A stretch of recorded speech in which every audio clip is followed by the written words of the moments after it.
ये पीएफएसी 2025 के जो भी कैंडिडेट्स मेडिकल री मेडिकल में अनफिट हो गए उनके लिए एक ब्रीफ मैसेज। मैं ऑलरेडी इस चीज पे डिस्कस कर चुका हूँ, फिर भी आप में से कुछ बच्चे हैं जिनका मैसेज था, तो मैंने सोचा ठीक है, इसको लार्जर इंटरेस्ट में फिर से मैं रिक्लेरिफाई कर दूं कुछ चीजों को।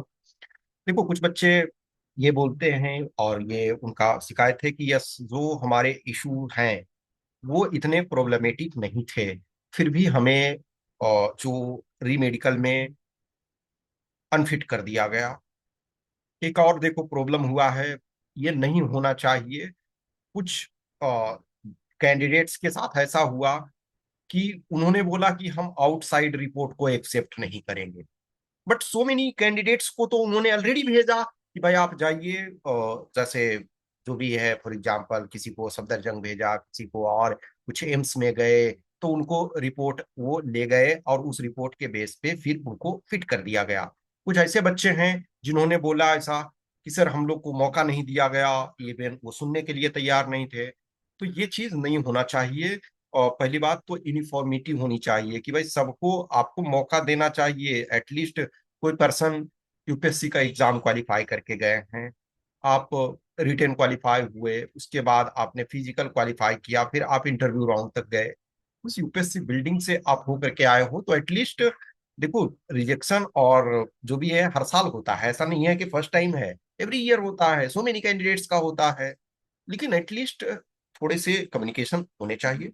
अब जो भी है, आप में से कुछ बच्चे हो, उन्होंने रीट फाइल किया है, उसके जो भी कंसिक्वेंसेस हों, मेरा ये कहना है कि जो भी है, आप के पास अटेम्प्ट है तो 26 को प्रॉपर तरीके से दो। कुछ बच्चे ने जैसे इस क्वेश्चन को भी पूछा था कि वंस हम सपोज करो कि रिजेक्ट हो गए, तो क्या नेक्स्ट ईयर हम एलिजिबल नहीं होंगे? कुछ प्रॉब्लम ऐसा है जो क्यूरेबल है। सपोज करो कि किसी का कोई माइनर प्रॉब्लम था और उसको एक माइनर ऑपरेशन कराने से उनका ठीक हो जाता, तो इस बार आपको रिजेक्शन मिला तो नेक्स्ट टाइम आप पहले ही वंस जैसे रिटर्न आपका एग्जाम हो जाता है, तो वैसे ही आप चाहो तो ऑपरेशन करा लो, या लेट अस टेक कि फिजिकल जैसे ही होता है उसके बाद आप करवा सकते हो, डिपेंडिंग ऑन कि किसी का फिजिकल, ऑब्वियसली फिजिकल में कोई प्रॉब्लम नहीं है, तो कुछ बच्चे ऐसे होंगे कि ठीक है हमको फिजिकल के बाद करवा लेना है। कुछ बच्चे ऐसे हैं कि ठीक है रिटर्न का रिजल्ट आ जाएगा उसके बाद हमको। तो जैसा आप देखो आपका इशू, कोई भी कुछ प्रॉब्लम्स होते हैं परमानेंट इन नेचर होते हैं जिसको आप कुछ नहीं कर सकते हो। आप सपोज करो ना कि किसी का जो आई में कुछ प्रॉब्लम हो गया और वो परमानेंट नेचर का है, सपोज करो कि उसको क्योर नहीं किया जा सकता, तो उसमें आप क्या कर सकते हो? जो चीजें आपके बस में नहीं हो, आप सपोज करो कोई ओवरवेट कैंडिडेट है, सपोज करो, तो क्या ओवरवेट एक ऐसी समस्या है कि जो क्लियर नहीं की जा सकती है? इस बार सपोज प्रॉब्लम हो गया तो नेक्स्ट ईयर आप उसको कब कर लोगे? पहले से ही एक्टिव रहोगे। तो जो प्रॉब्लम क्यूरेबल है उसमें आपको जो भी डॉक्टर बोलते हैं उसको करना है।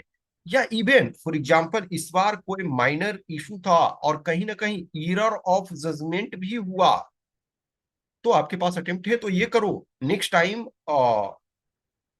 पॉसिबिलिटी ये है ना कि आप उस चीज को क्लियर कर जाओगे। और अभी सबसे बड़ी चीज है कि वर्स्ट केस में जिनका मेडिकल में बाहर भी हो जा रहे हैं, तो हमारे पास एक गेटवे ओपन हो रहा है, न्यू गेटवे की, हमें डिफरेंट अदर ऑर्गेनाइजेशंस में जॉब प्राप्त करने का। उसमें डिपेंडिंग ऑन वो इंटरव्यू के लिए आपको कॉल आएगा, आपको फॉर्म फिल करने के लिए बोल सकते हैं कि यस फॉर्म फिल करोगे। और जनरली इसमें फिर रिटर्न और ये का नहीं करते हैं, मेनली आपको इंटरव्यू ही करवाते हैं, ठीक है ना? तो आपको इंटरव्यू का और मौका मिल सकता है। तो जो भी बच्चे ने कुछ को लगता है कि यस प्रॉब्लम हुआ है उनके साथ, तो आपने कुछ बच्चे ने रीट फाइल किया है, तो ऑब्वियसली बात है कि उसमें टाइम बहुत लगता है, बहुत सारे, कभी कभी बहुत टाइम हो जाते हैं। आप कोर्ट में इंडिया का जान रहे हो कि कितने लंबे पेंडिंग केसेस हैं। 2019 वाले बच्चे लंबे समय से फाइट कर रहे थे, कुछ बच्चों का अभी क्लियर हुआ है, ठीक है? तो एक ये बहुत बड़ा इशू है, कुछ का अभी हाल में मई में क्लियर हुआ है, ठीक है ना? तो आप 24 वाले में देख रहे हो, अभी 1 ईयर कंप्लीट होने वाला है, फिर भी प्रॉब्लम्स मतलब ये अभी है, अभी फाइनल कुछ ये एकदम ठीक है, सुप्रीम कोर्ट ने भी बोल दिया है कि आप वो डिसमिसल यानी कि हाई कोर्ट वाला ही, लेकिन बहुत ज्यादा टाइम डिले होता। तो हम सिर्फ उसके बेस पे अपना टाइम बर्बाद नहीं कर सकते हैं। अभी आपके पास जो भी 5+ वीक्स हैं, ठीक है, आपके 40+ डेज हैं, उनको यूटिलाइज करो।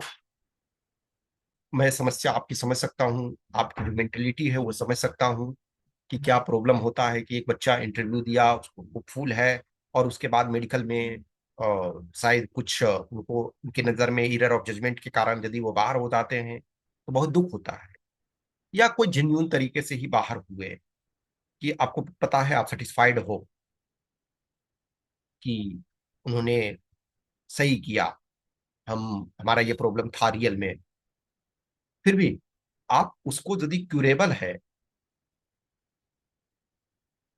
तो आप नेक्स्ट ईयर के में उस फिट हो जाओगे तो बेटर है। भी सीरियस रूप से 40 डेज जो हैं उनको यूटिलाइज करो प्रॉपर तरीका से। जो हम जब जर्नी में होते हैं तो अप्स डाउन्स आते रहते हैं।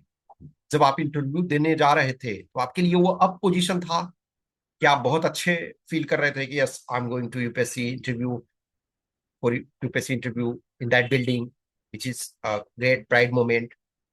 वहां से आए, ठीक है, अच्छा फील हुआ। मेडिकल में सपोज प्री मेडिकल मिल गया, फिर भी होप था, प्री मेडिकल में मान के चलो नहीं मिला। बहुत सारे बच्चे ऐसे हैं जिनको प्रॉब्लम था, लेकिन प्री मेडिकल में बोर्ड ने कंसिडर किया। तो कुछ ऐसे हैं जिनको क्लियर हो गया।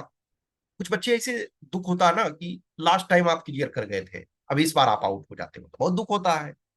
लेकिन आपके यदि कोई क्यूरेबल चीजें हैं तो वो आप नेक्स्ट टाइम हो जाएगा। लेकिन वो उसका यूटिलिटी तो तभी होगा ना जब आप रिटन क्वालिफाई करोगे। तो सबसे पहले अभी ये जो है आपका पैरेलल प्रोसेस वो जो चल रहा है, लेकिन अभी प्रिपरेशन करो प्रॉपर तरीके से।